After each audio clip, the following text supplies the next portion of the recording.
Ladies and gentlemen, boils and ghouls, cannibals of all ages, we already started, and I already owe you guys a beer because my phone went off, so I apologize. Anyway, Sammy Sinister here, bringing you another review of Lucha Underground. Cero Muerto. Of course, as we always start off, we say win, lost, or tie. Let me know what you think in the comments. Let me know what you think on ProWrestling.me. Let me know what you think on Twitter. However you can give me that information, just go ahead and shoot it right at me. As for me, y'all know how much I love Lucha and how much I adore Lucha Underground. And I adamantly defend this against people that don't understand it. I think that's the biggest problem with Lucha Underground. People don't understand what they're doing. Not that it's by far the wrestling's great, the storytelling's great. They just don't get it. And that's completely okay, but I have to vehemently defend that. That being said, I think today's going to be a really weak tie, which is really depressing for me. I expect so much more out of this show, and I just didn't get it tonight. There's so many things that could have been done different. I actually took a lot of notes. I typically don't take a lot of notes for Lucha Underground. I just let it kind of flow, but I had to take a lot tonight. So they did something they usually don't do on Lucha Underground. They started with a recap vignette of everything that's kind of happened this season and a few things that happened last season. The first real vignette we get, and again, these aren't really vignettes. These are more presented in a Mexican teledrama, soap opera kind of way, which, again, people really hate, and they think that's a terrible thing, but again, I don't think they understand that it's supposed to be like that. That's the feel they're going for. And they hit that great. It's very grungy and very dark. But we start off with, of course, the Joey Ryan cop sitting there with Vasquez and Castro. And they're like, and this is clearly a flashback, but they don't let you know it's a flashback. Several times tonight could have been helped if they had just said, it's so many years later, so many months later, so many months earlier, this many years later, yada, yada, yada. That really could have done a lot of help tonight, personally. So this is one of those. So this is a flashback to, I guess, right before Ultima Lucha Dos took place. They said, like, essentially they've got Dario Cueto lock, stock, and barrel. It's over. They've got him for murder. They're going to go bring him in. Vasquez goes, nope, which doesn't make a lot of sense. There's just a lot of back and forth, like there's a war coming, what side are you going to be on? When it's war coming, what side are you going to be on? And Castro gets penalized for being a good cop, which annoys me. Like, I understand they're trying to say there's a greater good here, but in the storytelling just wasn't right there for me, because you're penalizing him for still being a good guy. If you're going to do it like that, at least have him do the right thing and do his job right and be a good guy. But then it doesn't happen the way that he wants it to happen. So he gets Dario Cueto, and then he still gets out scot-free. So what was the point in bringing him in the first place? But he gets suspended by Vasquez. And then that goes directly into a Dr. Wagner versus Masquerita Sagrada match. I really, really do not like midgets. And I'm going to say midget. Fuck you if you don't midget. That's what I don't like midget matches. I don't. I like, if midget versus midget, that's one thing. I don't like little people that have a very, very clear handicap of going against people that don't. There's nothing to talk about here. It was a squash match. I think it might have been less than 2 minutes. There's just nothing to talk about. It's the only good things that can come out of this is you get really good, cheap heat for your villains, which is what they kind of did here. Or you make your villains look super weak and because they get beat by somebody that's got like half the power that they do. And I do not like these matches. They did not work for me. They're cheap. They're really, really cheap. And that it really, really bothers me. So the overall theme of tonight is, again, the theme of Lucha Underground for the last little bit has been mystery, and they're building that up again. I think we're at a point in our story with Lucha Underground that we're going to have to get some more answers soon. I understand the season just started, but because we're going off of last season, we need some answers. We get a few tonight, but that's it. And then tonight was 90% storytelling with background vignettes, which I like. I'm completely cool. Most, like even that first vignette I said about with Vasquez and Castro and Ryan and all those guys, it's still great and it's really well done. I love it. I'm just kind of nitpicking on those. All the vignettes and background promo stuff tonight is fantastic, and it's moving the story along of these good versus evil forces that are coming in this supposed war. I didn't have a problem with that, but there are some other issues.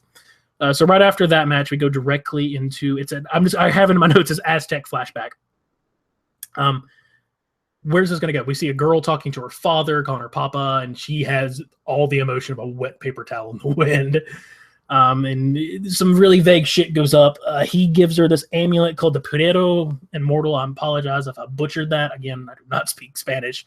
Essentially says, when you become a woman, you will live forever until this war is over. okay, well, who's the girl? Like, I wrote down my notes, like, who is this going to be? Who is it? Could it be this person? Is it that person? Is it a trick? Does this play into Dario's war? What side is Dario on in this war? And what could it be? Well, we find out immediately after that. It goes directly into present day again, and it's Captain Vasquez. So she is this person, presumably. So she's been around for thousands of years, has been fighting the supposed war for so long, which that does give us an answer from last year as to why she knows so much as to what's going on and why now she knows there's an end of the world plot.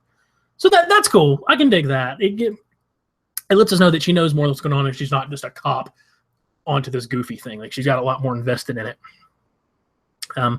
I think I did get it mixed up a little bit here. This is the one where with Castro gets suspended and he gets, penalized. And I'm not really a big fan of that. But that's the answer here, is that she, through the storytelling they give, is this little girl that's talking to her father. The next match we get is Argenez versus Mil Muertes. Again, this is just another throwaway match. I think it was less than 5 minutes, might have been less than 3 minutes. It's just Mil Muertes kicking the shit out of people. Just a squash match, and the crowd was not into it.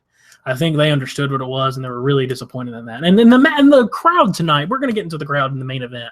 I had a huge problem with the Lucha Underground crowd tonight. Usually they're a very smart crowd, but they're a very cool crowd. They know what to say and when to say it, and they're into the moment. They were off tonight, and god damn, they got on my nerves later on. The crowd did a lot of more harm than good than they did in this match. So I hope this is the last batch of filming they did with this crowd. You can always tell by the musicians, which I think they were the Chimps tonight. So let's hope that not that there's anything wrong with them, but I hope that this crowd's gone for the next set of. But I think they typically do them in 3, so we might still have them. Hopefully they'll be gone though. So just a squash match. Mil Muertes goes over on Argenez. The biggest thing that happened here is Prince Puma came out and attacked Mil Muertes, and it's just showing us that Prince Puma is again on the hero's journey. Season 2 was his Empire Strikes Back at his absolute lowest. He's on his hero's journey. This is the Return of the Jedi. He's coming back to reclaim what's rightfully his. And I'm cool with that. It's going to work. It's going to be really, really great.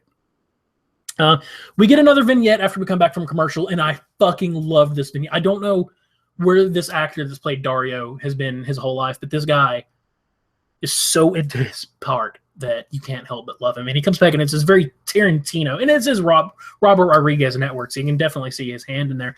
But it's just a very Tarantino feel of the first part of this. It's all Dario's doing is just kind of walking through his office, looking at things, kind of taking everything in, thinking. I assume this is when he first got back from jail, or it could have been tonight. It's not very clear. Again, the vignettes tonight could have used, or we'll just call them promos for like the storytelling things, could have used a lot of where this is in the timeline of Lucha Underground, because they've thrown it off with what happened earlier tonight. But it's just playing this very kind of Tarantino music, very Western, very mellow. He's just kind of walking around, picks up his bull, looks at it. I think that bull has some more meaning somewhere too. It's cool. And he's just kind of unsure of himself. And then Joey Ryan walks in, and he proves that Joey Ryan is dirty. He proves that he helped get him out of jail, that he's willing to help him. He's picked his side in this war, and he is on Dario Cueto's side, and Castro's on Vasquez's side. So here's the question I have. Yeah, he's on that side and he's on that side. Are they on opposite sides of the war? I still think somewhere Dario might be trying to prevent the end of the world. There's some evidence to prove that because of his brother, who is a monster. I don't think his brother is going to be the catalyst of the end of the world. I think his brother could potentially be him trying to save himself from the end of the war. So he's got some selfish motivations in here.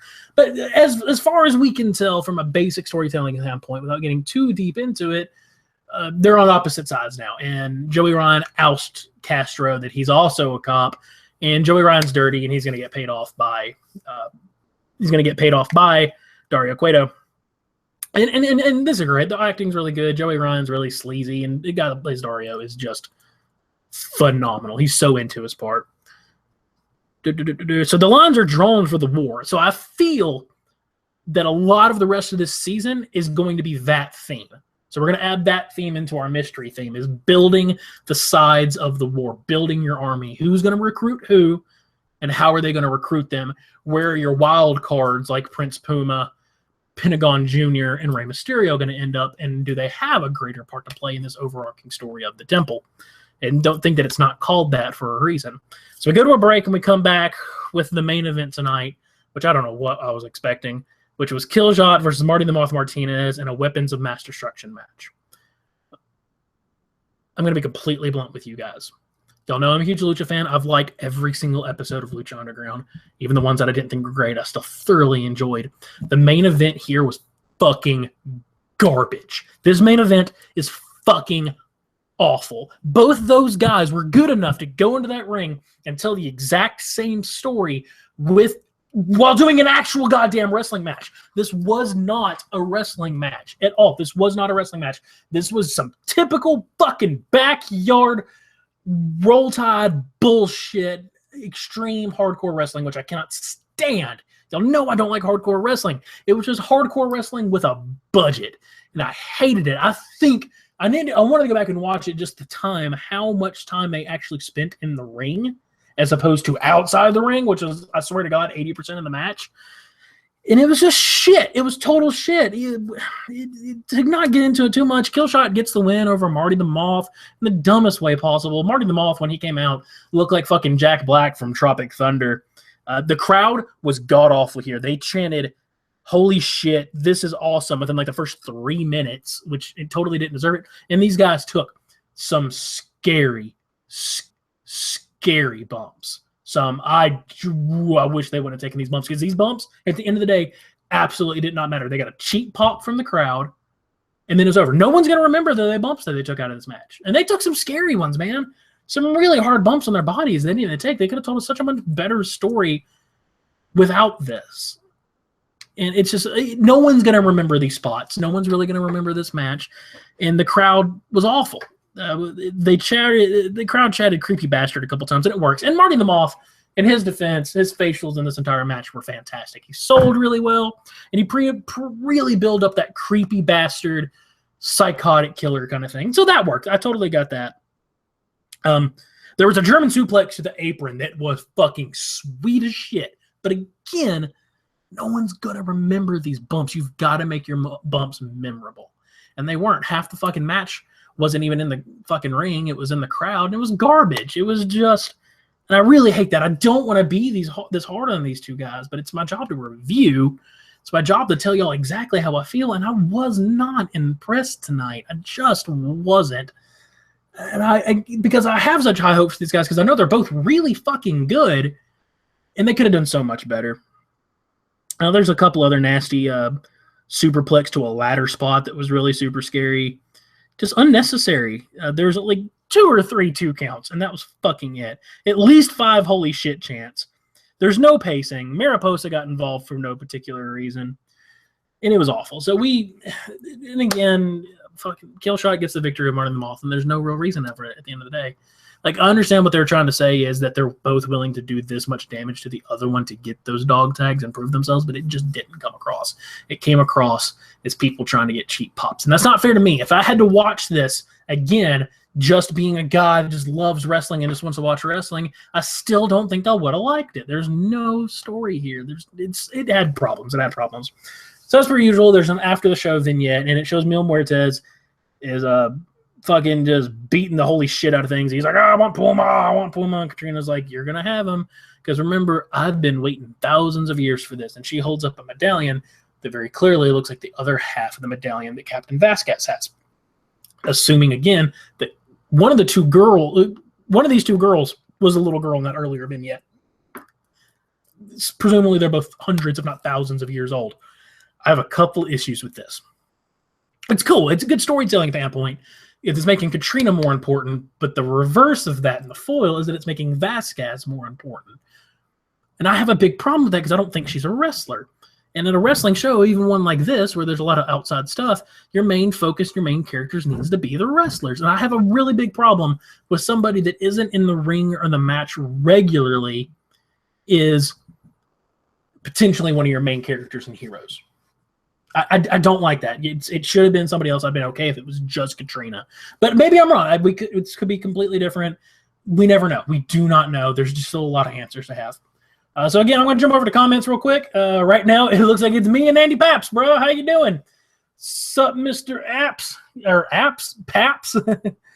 Andy Paps, baby. So Andy Paps says, sup, Sammy. Yesterday's episode felt a little lackluster, but better than Raw, of course. I agree. It was better than Raw, but I had a lot of issues. He also says that they tried too hard in that Weapons of Mass Destruction match. It pissed me off. I'm right there. I'm right there with you, man. It just didn't tell a story, and it was so cheap pop. Or I try hard, whereas everyone else in this fucking building has worked for the Think back to that other old. And again, I don't like hardcore matches. Think of that first hardcore match we got and the Skieto Muerto match. There were some scary bumps in there, and there was a lot of blood, but they built up to those parts so much that it made them that much more hardcore and more awesome when they finally did them, because they weren't just scattered through the entire thing. So it was cool. It was really, really cool. I screamed, someone get Mill a pair of Puma sneakers. And Andy Pap said, it's like, dude, has anyone worn Pumas in like fucking 10, 15 years? I can tell you that at least the community rally, because I used to, be a manager at a shoe store at a Hibbett Sports. People don't fucking wear Pumas no more, man. That ain't what's going down in the hood. It's everything else. Of course, he says, let's go Big Blue Wrecking Crew, G-Men. Let's hope they win everything. We got the win last weekend. It was the ugliest win. Our offense looked great. Defense looked terrible. So let's hope we can improve on our defense a little bit, and really, because when you have, I'm going to get off wrestling for a minute. When you have the fantastic duo of Odell Beckham Jr. and potentially the best slot receiver in the game, and oh my God, why did I forget his fucking name? Our slot receiver, the one that's never fucking healthy. Like I've always known his name, and all of a sudden I fucking forgot it. I've got to go look this up now because I lose my Giants card for the day. This is fucking killing me. I'm super sorry, Andy Paps. Why have I forgotten about this? It's Victor Cruz. Why did I fucking forget that all of a sudden? Jesus Christ. So when you got Victor Cruz and Odell Beckham Jr. on the same match, or in the same match, Jesus, I'm bleeding wrestling and football now. When you have them on the same team, you can't cover both of them. It's going to be we're just going to fucking pass this ball over to people, which is weird for the Giants, because again, we're traditionally a running back heavy team. Which that's really cool. This leads me into my next point that I kind of want to go over. I said it last night. I wanted to ask again tonight. Would y'all be interested in me doing and it wouldn't be every weekend just because it's hard for me to watch all the games, but do a football show every once in a while. This is KocoSports, which we predominantly focus on your combat sports, but I am a big football fan. I'm a big hockey fan, and I'm a pretty big baseball fan. I just don't get to watch a lot of baseball. Would that be something y'all are into? Get inspired. I can get some more guests on here, talk on folks, and we can just talk some fucking football. Especially when I have folks like Andy Paps that I can actually talk to the Giants about, and we can both revel in our love for the Big Blue Wrecking Crew. Andy Paps also says, he said it was Victor Cruz, and he said he honestly thought he was dead. Dude, I don't think he's played a game in 2 years. He's been so fucking hurt. So if he can stay healthy, you cannot cover him and Odell Beckham Jr. It is gonna be near impossible. One's just a lot, and one in Odell Beckham Jr. is like more than a mortal man, but not quite a god. Has been my biggest thing here lately because I watched The Sandlot not too long ago. So maybe that'll be cool. Maybe I can jump up here and we can just fucking talk football. I'll get some of my friends on here. We'll have a couple beers. We'll talk some football because I love wrestling. Y'all know wrestling's my life. Wrestling saved my life in a lot of regards, but I do love me some football. So last couple things going on here, guys. Again, I'm taking some vacation this weekend. I am taking my son down to Florida. We're going to go see his pawpaw, or my pops, if you call him that. We're going to have a good time. And then Tuesday, I am taking my niece to her first ever wrestling event. Not only is it her first wrestling event, I didn't find out until tonight. She's never been to a sporting event, a concert, or anything like this. I don't know if she's ready for how much fun this is going to be. So I'm going to try and get her on here with me. She's 9 years old. I'll get her on here with me after it, and we will give y'all a review from the live portion of SmackDown. Maybe some things y'all didn't see, and we'll just tell you how different it was there being live. So that show will be family friendly. We'll have my niece on here, so I'm going to ask y'all ahead of time. I'll remind you when we do the show, let's keep it family friendly for my niece, because this is something She'll probably want to show to her friends. She'll want to show to her mom, my stepsister, her teachers. She's really looking forward to this. She's super, super excited. So just for the sake of argument, next Tuesday, guys, I know that's weird, especially for the Koco crew, but we are going to keep it family friendly. That's about it, guys. Nothing else to talk about tonight. Real quick, real dirty. Again, the tide, a lot coming up. Have any questions, throw them down in the comments. We'll try and get them to the next show. Have any concerns, let us know. I want to shout a throw out to, I'm going to butcher his name. I can never say it right. He always comments on the videos afterhand. I want to give a big shout out to Mateo. If I'm saying your name wrong, bro, just bear with me. I'm super, super sorry. I cannot pronounce names. He actually, apparently, according to LK, created the logo for the Sammy SlaughterHouse show. So huge, huge fucking shout out to him, even though you hate Lucha Underground and you always give me a lot of hell for liking it. I can disagree with you. That's completely cool because I really dig that logo. So it's super cool. As always, guys, it's, you know, everyone kind of has a different sign-off, and I really haven't found my sign-off yet. I found my intro, so I know I'm really lively in these things. I haven't found my outro yet. I need to find my outro. LK is like, it's a nasty, fucked up world out there, so keep it real. Boom's got boom goes the dynamite. Koco does whatever it is Koco does. I got to find what my sign-off is because I don't know. And I don't want to be cheesy. It's got to be something cool. Maybe even a horror theme. But don't give me suggestions. It's got to come naturally from my black, dark little heart. Speaking of my dark little heart, just because I rubbed it hurt really bad, because my son finally did move back to my hometown of Birmingham, and he went from 9 hours away to 20 minutes away. Life is looking really good. And to celebrate, I went and got my Jack Skellington tattoo because I said I was going to wait until he got it. So that's pretty cool. I'm getting a wrestling tattoo, guys. I don't want to tell you what it is. My next tattoo I'm getting next week, more than likely.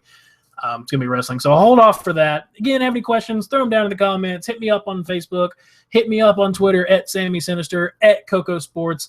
Have anything you want to see from us. If you want to see certain videos, fucking throw down, dude. Let's rock and roll. For KocoSports, this is Sammy Sinister. We're calling it a night. There's a big fucking bug on my floor that my cat's playing with, and I'm going to go get her to stop from playing with it. Cierto muerto. Keep it real, guys.